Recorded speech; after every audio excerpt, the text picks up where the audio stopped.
So, welcome everyone to today's Learning Objectives webinar. And this is a series brought to you by the Center for Practice Management at the North Carolina Bar Association. I'm Catherine Sanders Reach, and I am the director. And I have a library science background. I was a law librarian before I started doing practice management at the American Bar Association a zillion years ago.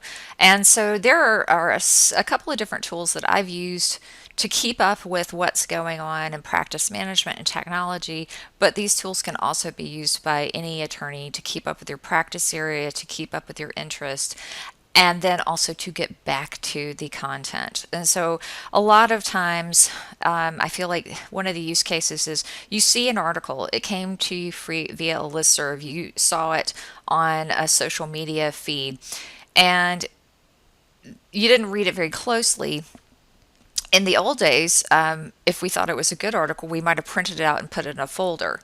But now there's a digital equivalent to doing that. Also, you're getting information from so many sources that having a streamlined way of getting the information in and then saving it and getting back to it is how these two products fit into the world. So we're going to divide the talk into looking at these two different products. And the first we're going to look at is Feedly. And Feedly, the basic premise is having information come to you all in one place so you can deal with it. And probably one of the most recognizable names in feed readers or RSS feed readers, and RSS stood for Real Simple Syndication. No one ever knew what that meant, but people used Google Reader, and then Google, like they often do with free products, decided to sunset it, and we were forced to move to other things. The feed readers still exist, and in fact, they're very powerful tools. The one that I use is Feedly, and basically it allows me to subscribe to blogs, newsletters. I can actually do searches and get results from those searches when that gets indexed by Google. I can get Twitter feeds in. I can use this one product to get information flowing from a whole lot of different places into one interface and then deal with it that way. So we're going to walk through what that looks like.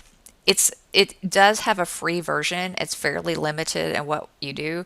Then it has a $6 per month version. They do to get the $6. It's you pay the year. The one that, if you were going to be serious about this, that you would probably want to get is the $8.25 per month version, which is Feedly Pro, and it gives you pretty much all the bells and whistles you would need. So $99 a year, and then the last one is the Feedly Groups or Feedly Teams version, which is 18 per user per month with a 3-person minimum. This is for a bigger firm that wants to really focus on sharing information in a group setting.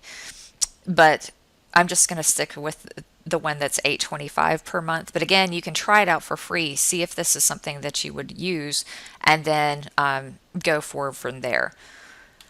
So we're going to look at adding content to this feed reader in a variety of different ways, from email newsletters, blogs, news sites, Twitter, and then Google News search. So let me hop into the interface and I will show you what that looks like. So this is the feed reader, and kind of break it down for you.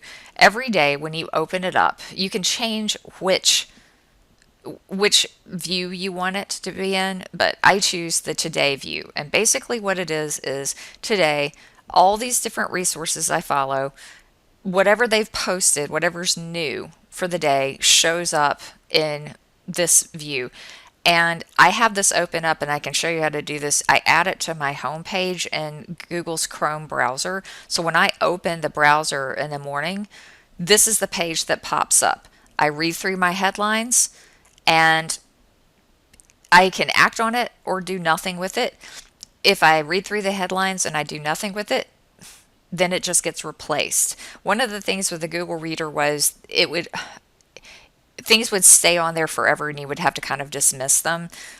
I'm no good with that. So, and you can choose how you deal with it. Basically, I'm going to read through the headlines. If I don't see anything that seems interested, I move along. Tomorrow there'll be a bunch of new headlines. I read through them.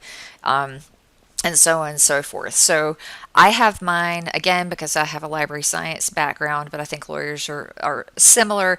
I group them by topical areas. So for my personal feed, which a lot of times when I do these demonstrations, you're seeing my stuff. I have a cybersecurity feed, I have law and technology, I have just plain tech for kind of tech tips, and then mentions in the news, but you can create as many of these groupings as you want. So I would just kind of scroll through, read the headlines. If I thought something looks interesting, like this Google Maps wear a mask alert, what's going on here? I click on it, and then I can see a bit of the article. Depending on the source, sometimes you get the full article, sometimes you get a partial article, but you should get enough to get a sense of whether this is something you want to continue to read. If it is, then I just click on visit website and it opens up the website and I can read more about it. If I read a little bit more, decide I don't care, then I go back to my feed reader. To dismiss this preview, I just click the X and I'm back to reading my headlines. Now, if you wanted to see a different view, you've got a couple of different choices. So I can look at it, and this orientation is called title only. You can choose magazine, so it gives you a little bit more information about each of the posts. You can view it in cards, so it shows you pretty pictures when they load, or the article view, which is the full article. I like something a little bit more condensed, so I use this view.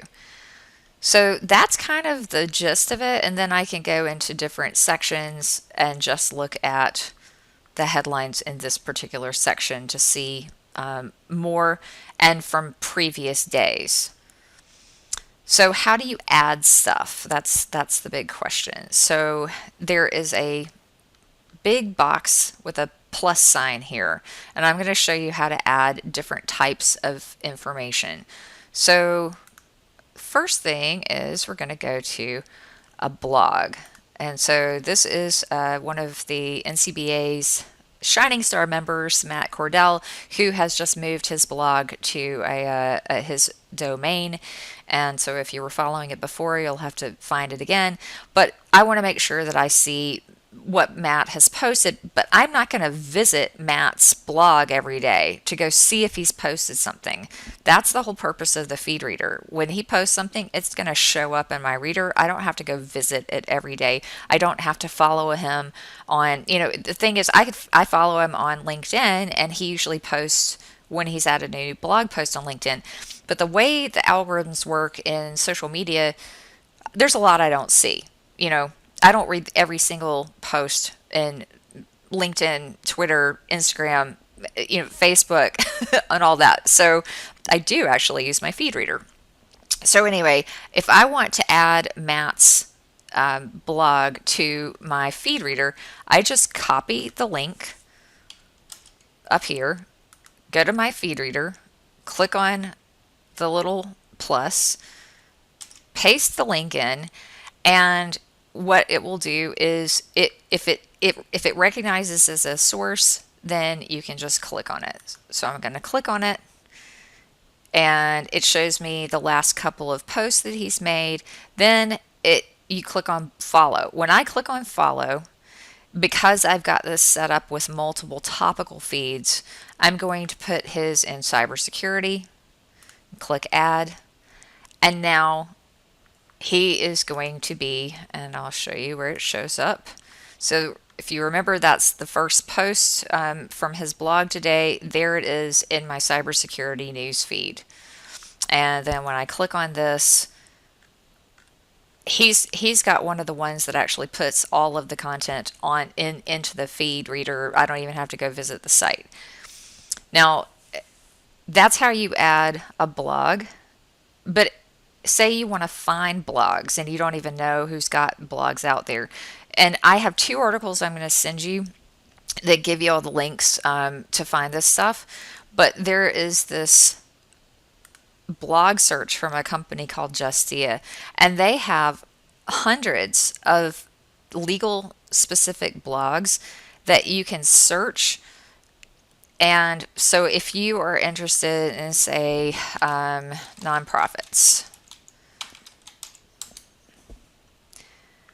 so you can see that the specialty insurance blog has, so I'm actually searching, doing a keyword search across thousands of legal specific blogs. So that's one way I can do it.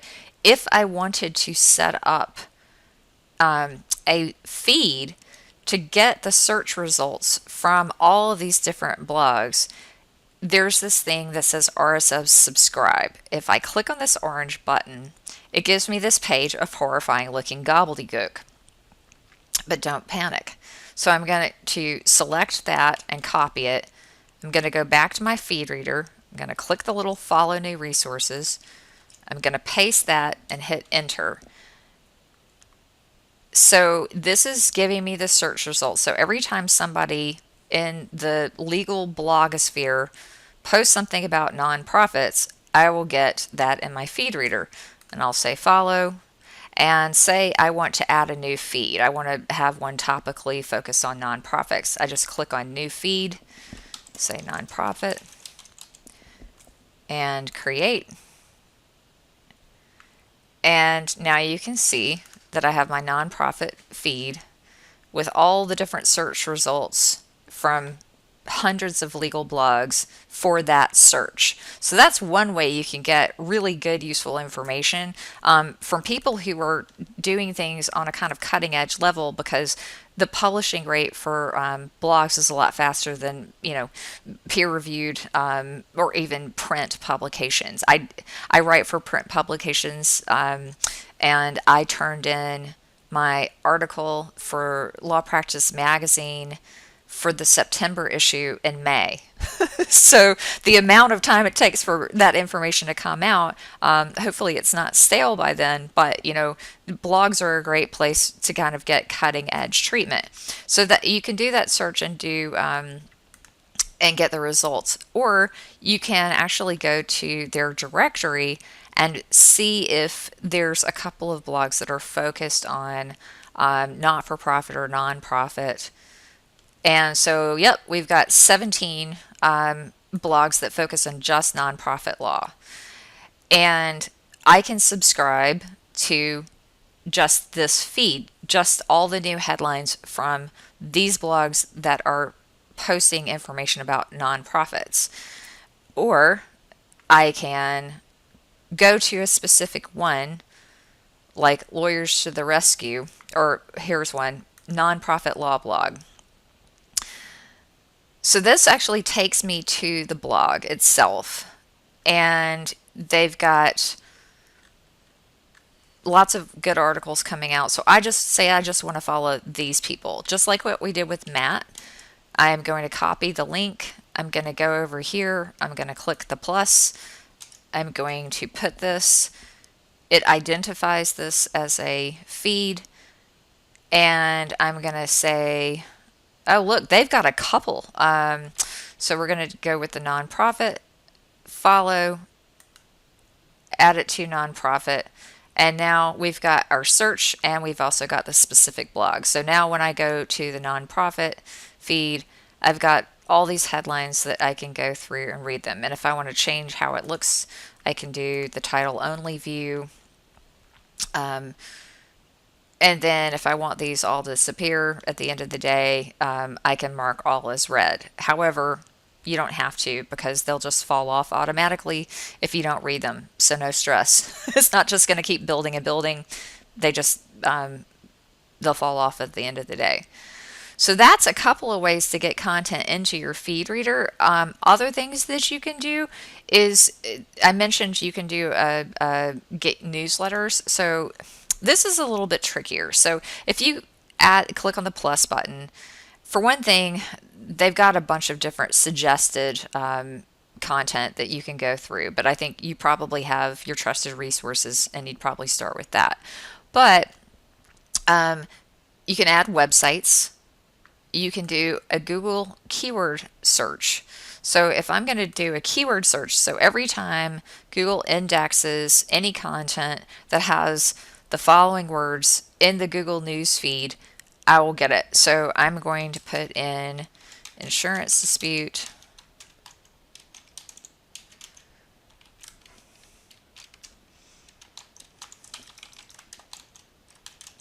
And you can get really specific. So say I'm interested in getting news about insurance disputes with either COVID-19 or pandemic, and I'll click on follow.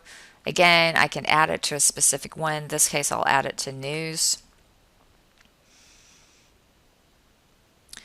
And now in my news feed, I'll be able to see whenever there's content that has those keywords in it. So that's another way you can get content to come to you.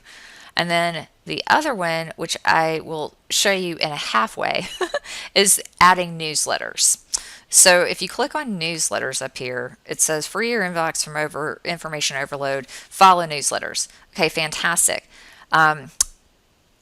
This is one of the paid, so it says I need to upgrade. This is the one that costs $8.25 a month or $99 for the year.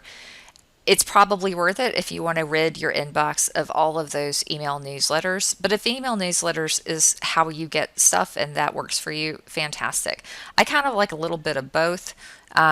If I can substitute a feed for a newsletter, I would prefer to, but not so much that I'm going to pay for this particular service. And the way this would work is you would literally subscribe to the listserv or the newsletter that you get via email with a special email address that you would get through Feedly.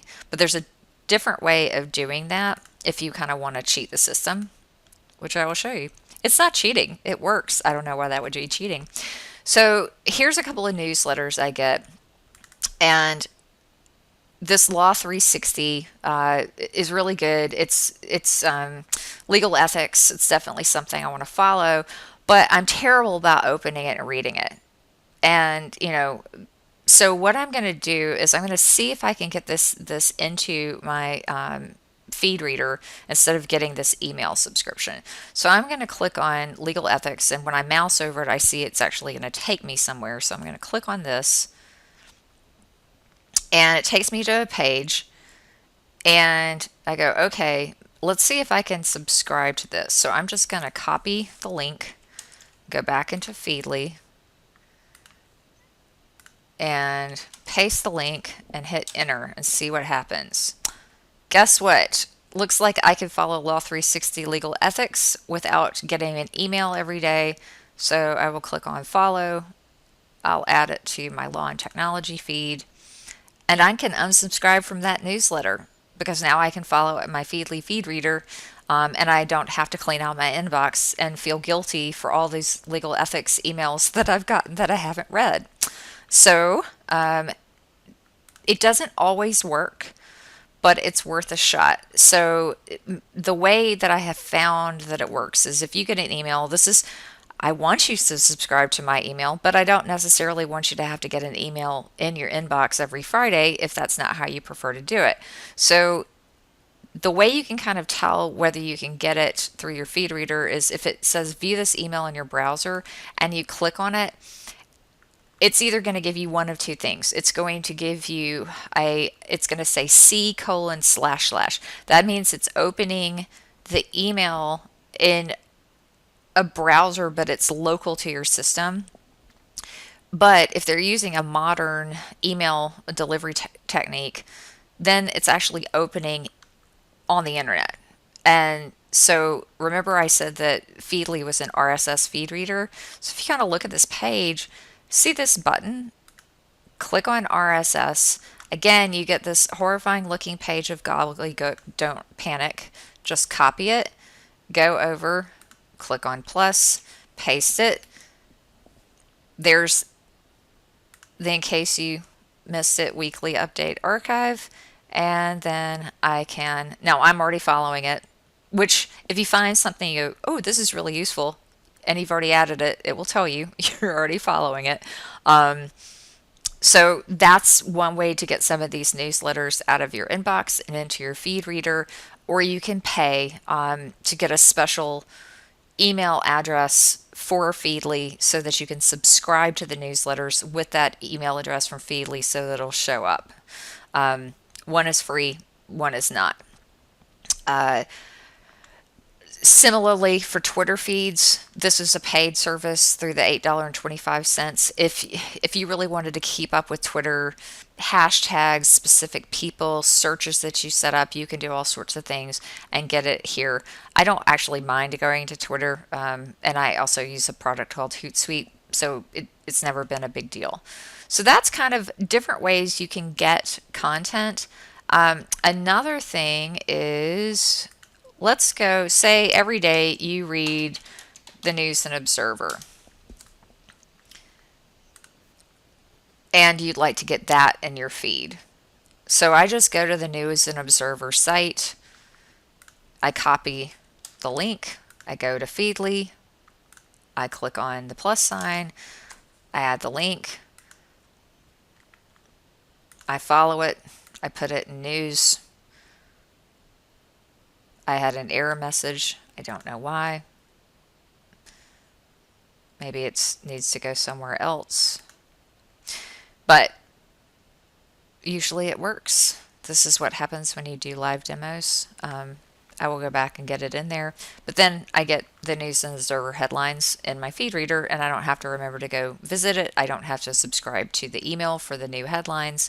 And you can do that with pretty much any news-based website, whatever newspaper you follow.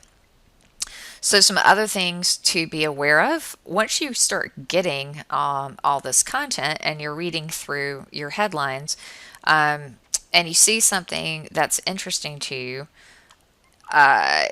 so let me find something that I think is interesting. Some days that's nothing, and I've gone through my headlines, I didn't see anything that captured my attention. Okay, Wired has a llamas can help us fight COVID-19. I'm intrigued enough. So I click on it. Now, I can actually interact with this a little bit. So if I just want to quickly say read later, I click on this and it bookmarks it in the system for me. And if you want to go back to the articles that you've marked to read later, you just go over into this left-hand panel and click on read later and see all the ones. The star is for group use of Feedly, so we're not going to go through that today. This is Evernote. I will show you Evernote. If I just want to copy a link to the clipboard, I can do that. I can email it to a colleague. I can post it to Facebook. I can put it in my Hootsuite so I can save it and send it to multiple social media channels. Can send it to LinkedIn, Twitter, Facebook, and many others. And so the way that you get that is you click on that personalize, and you can go over here and enable these different tools. So you know, like say you use OneNote, not Evernote. So click on the Evernote or the OneNote box, and then you'll log in. And there's a lot of other options here that you can go through, but that's how I enabled all those tools. So for fun, I'll save it Evernote. The nice thing is it's got some good integration, so it's actually giving me the notebooks that I use. I'm going to add it to this notebook. What if I want to add a note?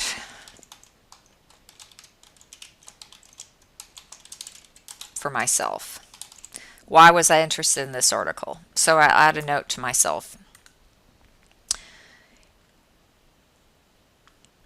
And when I want to go see things that I've made notes on, I can go over to annotated. Here's that article that I've saved with the note. And here are other notes that I've made to myself. Your phone GPS is tracking every move. I note to self, turn off GPS, and things like that. So it gives you a little context about why you saved something and what you were interested in and what made you read it or pay attention to it in the first place. The other things that you can do in addition are, like, if I open this article, if I select some text, if I think something is important, you can export passwords to a CSV file. So I'm going to highlight that. I can actually highlight it This is going to show up on my annotated as well. But if I mouse over that, I can get some other options. I can search Feedly for content like this. I can tweet it. I can clip it to Evernote. So I didn't have to right click. I just selected the text and it gives me a bunch of kind of inline options. So this can be a very powerful tool for annotating, giving yourself some ideas about why you've done stuff. It has an artificial intelligence bot that can help weed out stuff that you're not interested in. There's all sorts of different things you can do. So one more thing to show you is that there is a search. So I can search across all my feeds. I'm going to search for reputation management. And you can say, I want to look for forever and see articles that have shown up in my feed over time that have the phrase reputation management. I can just look for that in the title. I can sort by popularity or newest and so on and so forth. So I can also look in a particular feed. So if I'm interested in reputation management and law and technology, I can just look for those feeds. So that's Feedly kind of in a nutshell. If you want to mess around with your settings, you go into the little icon down on the far lower left side, click on settings, and there's all sorts of settings you can do. Like you can make it go into dark mode. You can automatically set all your feeds to go into the newspaper view and things like that. Another thing on occasion you can do is click on organize sources, because the completely free version limits you to 150 feeds. This is something you probably want to keep a look at. Is 10 of my feeds are inactive. So if I click on that, I can see that they have not posted any stories in the last 11 months. Since I don't have unlimited feeds, I can click on that and unfollow it. And it just takes it out, and I can add something that is legit. There's also 4 unreachable. So I'm going to select all of those and unfollow. So that is Feedly in a nutshell. So the next thing we want to do is quickly look at the other tool that I like, which is Evernote. So Evernote is also a freemium, and freemium just means there's a free version or you can pay to get more features. I pay for Evernote as well. I've been using it forever. The reason I started paying for Evernote is to share notes with other people on my team. So I find this very useful. Basically, Evernote is a tool that lets you clip content. So while you can kind of try to track stuff in Feedly, it's really only things that have come in through the feed reader. Whereas the reality is we get information coming at us from everywhere, from social media, from emails, from the web. And I have Evernote in my browser on my phone. And if I see something that I want to get back to and remember, then I put it in Evernote. So, and you saw from Feedly, I can add it to Evernote if it's something I want to be able to get back to. So Evernote, you can organize it by notebook, or you can use tags, and I'll show you what that is. You can share them if you pay for it. And then there's a lot of different ways you can get Evernote wherever you are. So there's a mobile app, there's a downloaded, installed piece of software that you can have on your desktop. You can just use the browser, and you can also forward emails, and that's a premium feature. You can forward emails into Evernote. So I'm going to run through the interface here. So here we are in Evernote, and they just introduced a new version. One of the things I like about web stuff is they'll say we have a new version, you can test it out, but if you want to revert back to the old one, you can. So I tried the new one yesterday. I didn't like it as much, so I reverted back to the old one. I also gave some feedback, so hopefully they'll fix what I told them. So remember when I was in Feedly and I saw this article from Wired magazine about llamas helping us fight COVID? So here's the link to the original article. It went into this notebook, and here's the full text of the article. Now, here I can add a tag. And so the way I prefer to organize content like this that I save from the web is by adding tags. So it all goes in my Catherine's notebook. And then I can add tags because I can add multiple tags, and I'll show you why that's useful. So I have a tag that I've already created called COVID. And say I wanted to create a new tag, not that I would actually create a tag called llamas, but if I have not already created a tag, it'll let me create a new one. And so that's the article I saved from Feedly. And there's two orientations. You can look in your notebooks. So here's all my notebooks, and then here's all my tags. The reason I like tags is, again, because you can associate multiple tags with a particular piece of content. It's very rare that I find articles that don't have more, just a single subject. They probably have multiple subjects. Again, bringing libraries back into the world, if you went to the library and you found a book and you looked at the subjects for that book, there's usually multiple subjects. Tags are equivalents to subjects. So you can add multiple tags to any particular article, which helps me because then I can go through and look through all my tags, and anything that I've seen that has to do with ethics, I can just see all the different articles that I have tagged as ethics. But you can see that this one I tagged as ethics, email, and for my newsletter. So that's how I think tags are much more powerful than if I tried to put each one of these articles in a particular notebook. I kind of add some intelligence about it. So the way that you would add content to Evernote, in addition to directly from Feedly, there's a couple of different ways. So I got this, the Law Practice Today issue pulled up, and if I'm going through, I can see, okay, there's a couple of different articles that I may want to save for later and be able to get back to. So say this article on 2 ways hackers spy on you. So I may quickly read this, but I think, all right, there's a link to the 2019 data breach investigations. This could be useful content for me later. The reality is I will not remember where I saw this. It was an email from Law Practice Today about the new issue. I went to the new issue. I went to the particular article.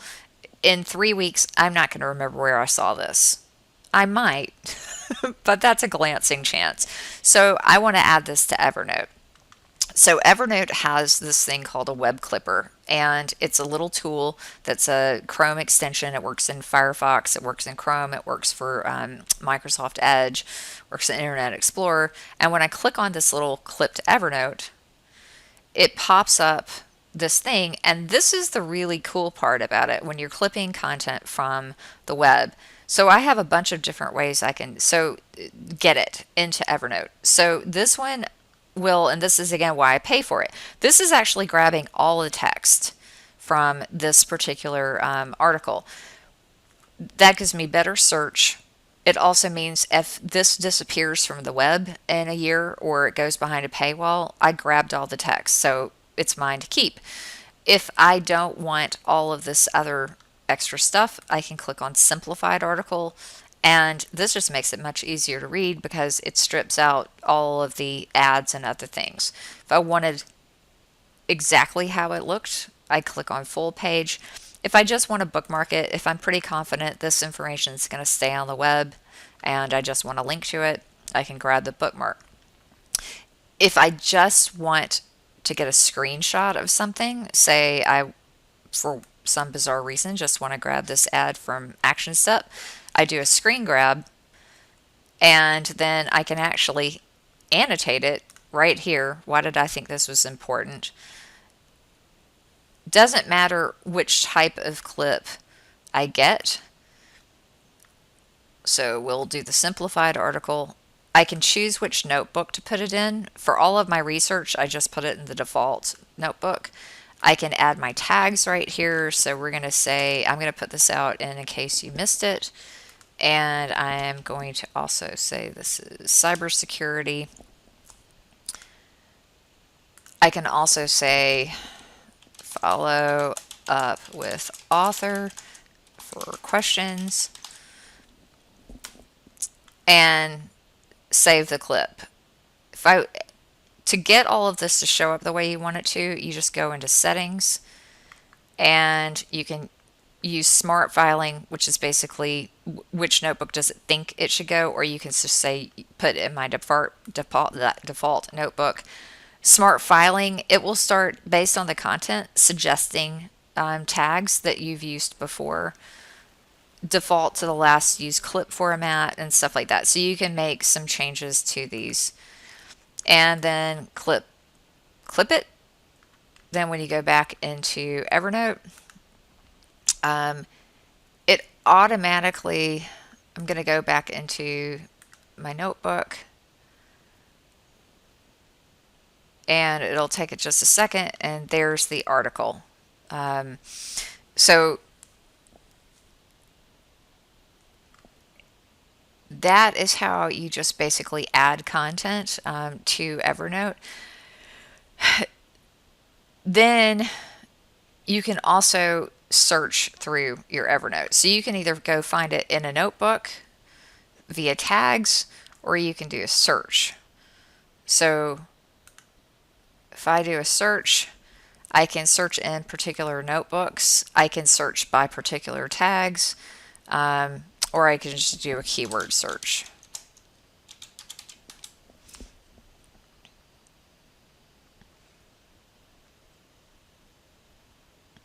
So basically, Evernote is how, no matter where I see content, I save it. I can search through it. I can browse through it. I can look at my tags, but I can get back to it. Two other things. A lot of times I'll see content on social media. So this is LinkedIn. Ben Shore posted an article about free video tutorials for Microsoft 365. So I'm going to click on this. And again, I don't want to bookmark this. I don't want to print it out. I don't want to save it, but I do want to get back to it. So I'll just clip it to Evernote. And we'll say Office 365. And save the clip. And it's as easy as that. So anytime you see anything, no matter where, you can save it to Evernote. There is a setting in Evernote that I think I will show you what this happens. So when I search Google,